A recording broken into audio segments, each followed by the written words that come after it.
Hello dear student, आज का जो हमारा चैप्टर है चैप्टर नंबर 2। इस चैप्टर नंबर 2 का नाम है तरल दाब, फ्लूइड प्रेशर। प्रेशर तो आप जानते हो दाब को, ठीक है। किसी भी हम वस्तु पे क्या लगाते हैं, दाब। दाब क्या होता है, सबसे पहले हम दाब के बारे में जानते हैं। दाब दाब तो आपको पता ही है। मान लिया हम किसी चीज़ को दबाते हैं, उसको क्या बोलते हैं हम, सिंपल सी भाषा में दाब बोलते हैं। मान लिया हमारे पास कोई एक क्षेत्रफल है कोई क्षेत्रफल। क्षेत्रफल मतलब एरिया, कोई भी हमारे पास एरिया है, ठीक है।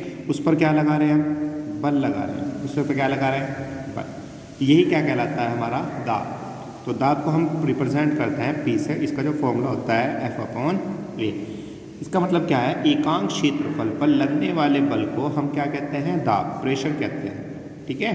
तो एकांक क्षेत्रफल पर लगने वाले बल को, एकांक क्षेत्रफल पर लगने वाले बल को हम क्या कहते हैं, दाब। तो P किसके बराबर होता है, F/A के, ठीक है। और जो ये बल होता है हमारा किसी भी क्षेत्रफल के क्या लगता है, परपेंडिकुलर लगता है, लंबवत लगता है। कैसे लगता है अभी, लंबवत, ठीक है। तो जब भी हम किसी पे क्या करेंगे, एकांक क्षेत्रफल पे लंबवत बल को अभिलंबवत बोल सकते हैं। बल को क्या कह लेंगे, दाब कहते हैं। किससे रिप्रेजेंट करते हैं, P से। P इक्वल्स टू कितना होता है हमारा, F/A।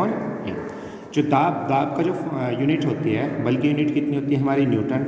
एरिया की यूनिट कितनी होती है, मीटर स्क्वायर। जो दाब की जो हमारी जो यूनिट होती है, जो इसका मात्रक होता है, इसका दाब का मात्रक क्या होता है, न्यूटन प्रति मीटर स्क्वायर। या इसका जो दूसरा मात्रक होता है, ये होता है हमारा पास्कल। क्या होता है हमारा, पास्कल होता है, ठीक है। और जो इसकी डायमेंशन होती है, जो इसकी विमा होती है दाब की, ये होती है ml-1 किसके, P-2 के। और जो दाब होता है हमारा अदिश राशि होता है। दाब कैसी राशि होती है हमारी, अदिश राशि होती है, ठीक है। क्लियर है, आई बात समझ में। तो जो दाब होता है, दाब की जो डेफिनेशन है, एकांक क्षेत्रफल पर लगने वाले बल को क्या कहते हैं हम, दाब कहते हैं। किससे रिप्रेजेंट करते हैं, P से। P इक्वल्स टू कितना होता है, F/A। और जो इसकी मात्रक होता है, ये कितना होता है, न्यूटन पर मीटर स्क्वायर या पास्कल होता है। कैसी राशि होती है हमारी दाब, अदिश राशि होती है। इसकी जो यूनिट डायमेंशन होती है, ये कितनी होती है, ml-1 T-2, ठीक है।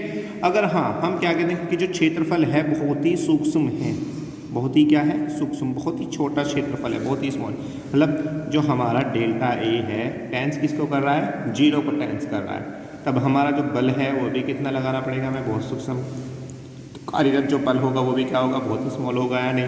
तो जो P है बच्चों, ये हो जाएगा हमारा limit delta A tends to 0 del F/ किसके, डेल ए के। यही क्या आता है हमारा दाब, ठीक है। अगर कब, ये जब कब है, जब हमारा सूक्ष्म क्षेत्रफल हो, बहुत ही क्षेत्रफल क्या हो, बहुत ही सूक्ष्म हो, बहुत ही छोटा हो, ठीक है।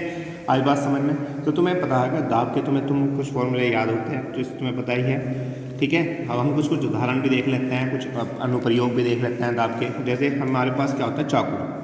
क्या होता है, चाकू। चाकू की अगर हम धार लगवा लेते हैं, तो चाकू की जब धार लग जाती है तो उसका क्षेत्रफल आगे से क्या हो जाता है, कम। और जैसे ही क्षेत्रफल कम हो जाता है तो हम उस पर क्या लगा सकते हैं, दाब आसानी से लगा सकते हैं, क्योंकि वस्तु कोई भी है आसानी से कट सकती है या नहीं। अगर उसका क्षेत्रफल ज़्यादा होगा तो हमें क्या लगाना पड़ेगा, अधिक बल लगाना पड़ेगा, ठीक है। तो ये क्या है, हमारे द्रव दाब के कुछ अनुप्रयोग हैं। जैसे तेज धार वाला चाकू कम धार वाले चाकू की तुलना में वस्तु को क्या कर सकता है, आसानी से काट सकता है, ठीक है ना। क्लियर है, कोई प्रॉब्लम। जैसे हम कील ले लेते हैं, कील का एग्जांपल समझ सकते हैं। एक हमारे पास बारीक कील है जिसका क्षेत्रफल आगे से कम है, मतलब नुकीली कील है, ठीक है ना।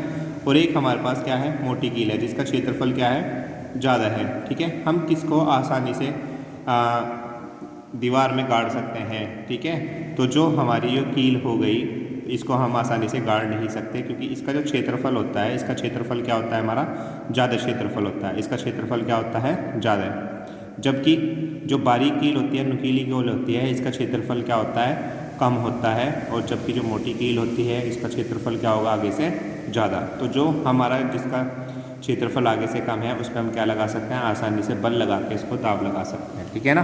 तो उसमें हमें कम बल लगाना पड़ेगा, अर्थात कम दाब लगाना पड़ेगा, ठीक है। इसके बाद हम बात करते हैं तरल की। किसकी बात करते हैं, नेक्स्ट टॉपिक जो आता है हमारा तरल। इंग्लिश में बोलते हैं इसको फ्लूइड। क्या बोलते हैं बच्चों, फ्लूइड बोलते हैं। तरल को क्या बोलते हैं, फ्लूइड। तरल क्या होता है, तरल वे पदार्थ होते हैं जिन पर बाह्य बल लगाने पर वे प्रवाहित हो सकते हैं। क्या हो सकते हैं, बाह्य बल लगाने पर क्या हो सकते हैं, प्रवाहित।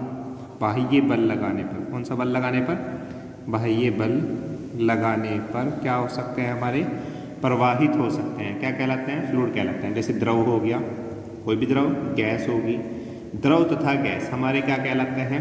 तरल कहलाते हैं। द्रव तथा गैस क्या कहलाते हैं? तरल कहलाते हैं। ठीक है, अब तुम हमें देखो, हमारे चारों ओर पृथ्वी पे भी क्या है? बहुत सारे तरल हैं।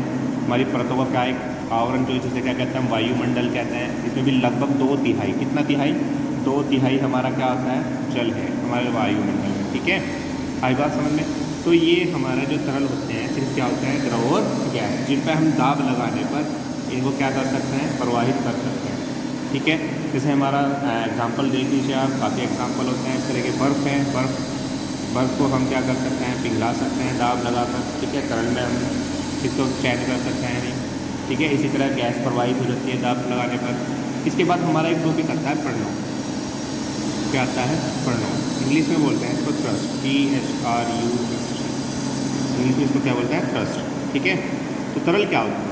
थ्रस्ट क्या होता है? जिस बर्तन में भी हम रखते हैं, मान लिया हमने किसी तरल को इस बर्तन में रखा है, बर्तन में रखा हुआ है हमने किसी तरल को, हमने किस में रखा हुआ है? एक बर्तन में रखा हुआ है। ठीक है, अब यह जो हमारा द्रव है इस बर्तन की दीवारों पे क्या लगा रहा होगा? एक बल आरोपित कर रहा होगा। इस बर्तन की दीवारों पर क्या आरोपित कर रहा होगा? एक बल। क्यों? क्योंकि ये बाहर निकलने की कोशिश कर रहा होगा, नीचे की ओर भी और साइडों में भी क्या लगा रहा है? एक बल। इस बल को क्या कहते हैं? प्रणोद कहते हैं। क्या कहते हैं? प्रणोद। तो अगर हम प्रणोद की डेफिनेशन लिखना चाहें तो तरल के संपर्क वाली सतह पर, किसके? तरल के संपर्क वाली सतह पर तरल द्वारा आरोपित बल को, मतलब जो बल लग रहा है, ठीक है, आरोपित कुल बल को क्या कहते हैं? प्रणोद कहते हैं। क्या कहते हैं? प्रणोद कहते हैं। मतलब जितना भी दीवारें इस पे क्या लगा रही हैं? बल लगा रही हैं। दीवारों पर जो बल लग रहा है, कौन लगा रहा है? तरल जो भी बल लगा रहा है उसको हम क्या बोलते हैं? प्रणोद कहते हैं। ठीक है, इसके बाद जो हमारा टॉपिक आता है, ये आता है हमारा टॉपिक तरल दाब। तरल दाब मतलब दाब, प्रेशर की अभी हमने डेफिनेशन पढ़ी थी। क्या? एकांक क्षेत्रफल पर लगने वाले बल को क्या कहते हैं? तरल दाब कहते हैं। पर यहाँ हम कौन से तरल की बात कर रहे हैं? फ्लूइड ऑफ प्रेशर की बात कर रहे हैं। ठीक है, अब देखो, जो हमने क्या भाई बर्तन लिया था, हमने भी तुम्हें प्रणोद के बारे में बताया था। इसमें क्या भरा हुआ था? कोई द्रव भरा हुआ था। अब ये द्रव क्या कर रहा था? इसकी दीवारों पे क्या लगा रहा था? बल लगा रहा था। क्या लगा रहा था? दीवारों पर बल। तो तरल दाब क्या होता है? किसी बर्तन में रखे तरल द्वारा, किसके द्वारा? तरल द्वारा दीवार के प्रति एकांक क्षेत्रफल पर लगने वाले बल को, दीवार के किस पर भाई? ये हमारी दीवार हो गई, ये क्या हो गई? हमारी दीवार। इस दीवार के प्रति एकांक क्षेत्रफल पर लगने वाले बल को हम क्या कहते हैं? तरल दाब कहते हैं। इसको हम वही P से रिप्रेजेंट करते हैं। P=F/A, formula as it is रहेगा हमारा। ठीक है, क्लियर है? इसके मैं अगर आपको एक बात बता दूँ, ठीक है, जो तरल है, प्रत्येक जो तरल है वो दीवार पर क्या लगाता है? हमारा दाब लगाता है। और ऐसा नहीं है कि सिर्फ तरल ही क्या लगाता है? दाब लगाता है। जो बर्तन की दीवार भी हैं वे भी तरल के क्या लगाती हैं? विपरीत दिशा में क्या लगाती है? तो विपरीत दिशा में भी क्या लगाती है? दाब। दोबारा फिर समझो मैंने क्या कहा? मैंने ये कहा कि जो हमारा तरल है वो किस पे प्रेशर लगाता है? दीवारों पर। और मैंने क्या कहा? जो दीवारें हैं ये भी किस पर प्रेशर लगाती हैं? तरल पर प्रेशर लगाती हैं, और अपोजिट डायरेक्शन में लगाती हैं। किस में लगाती हैं? अपोजिट डायरेक्शन, मतलब विपरीत दिशा में। किस में लगाती है? हमारी विपरीत दिशा में दाब लगा। क्लियर है या नहीं? जिस तरह से तरल दीवारों पे दाब लगा रहा है, उसी तरह दीवार भी तरल पर क्या लगाती हैं? दाब लगाती है विपरीत दिशा में। क्लियर है या नहीं? ठीक है, ये बात समझ में आई? तो हम इसको ही क्या बोलते हैं? तरल दाब बोलते हैं। तरल दाब एक बार और समझ लो, किसी बर्तन में रखे तरल बर्तन की प्रति एकांक क्षेत्रफल पर आरोपित बल को क्या कहते हैं? तरल दाब कहते हैं। किससे रिप्रेजेंट करते हैं? P से। और P कितना होता है? F/A होता है हमारा। ठीक है।